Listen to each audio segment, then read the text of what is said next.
আব্বা, কিসে বাবা? আমার 1000 টাকা লাগবে। আমি বন্ধুদের সাথে ট্যুরে যাব, 1000 টাকা দাও। বাজান, আমি এত টাকা পামু কোনি কও তুমি? বাবা, তুমি টাকা কই পাইবা না পাইবা সেটা তো আমার দেখার বিষয় না। আমি বন্ধুদের সাথে ট্যুরে যাব, ব্যাস এক কথাই শেষ। 1000 টাকা এখনই দিবা তুমি আমাকে। বাবা, সারাদিন কাজ করে পামুনি 500 টাকা, এত সংসারের পিছিয়ে চলে যাবনি। আমি আবার 1000 টাকা পামু কোন থেকে কও? ছেলের আবদারি যদি না মিটাইতে পারো তাহলে বাপ হইছিল কি আমি মিশামিশি বাবা অন্য গে।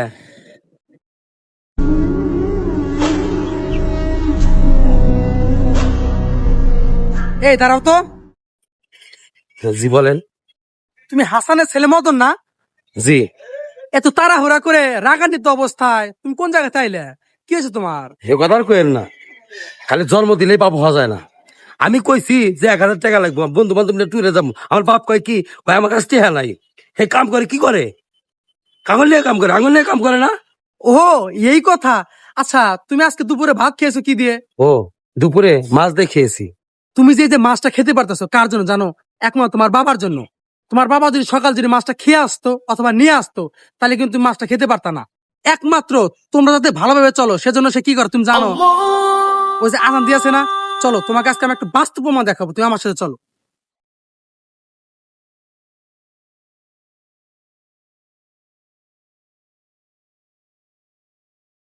দেখো তোমার বাবা কি খাচ্ছে, কি দেখতে পাচ্ছ?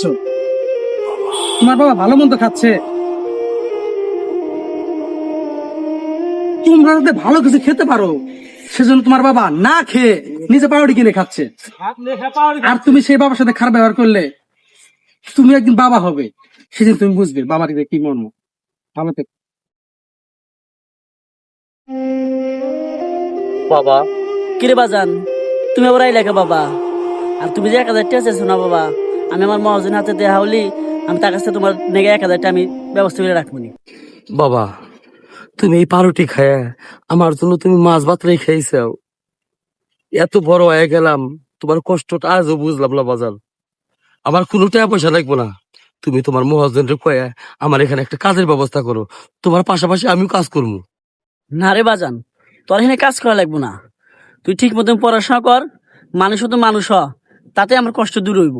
বাজার, আমি না দিলে তোমার বেলা কষ্ট দিয়েছি বাবা। আমি আর কোনোদিন তোমার কষ্ট দিব না। আর আমি কোনো কিছুর জন্য তোমাকে অজুহাত দিব না বাবা। না রে বাজান, তুই যে আমার কষ্ট বুঝতে পারছিস, এতে আমি সন্তুষ্ট।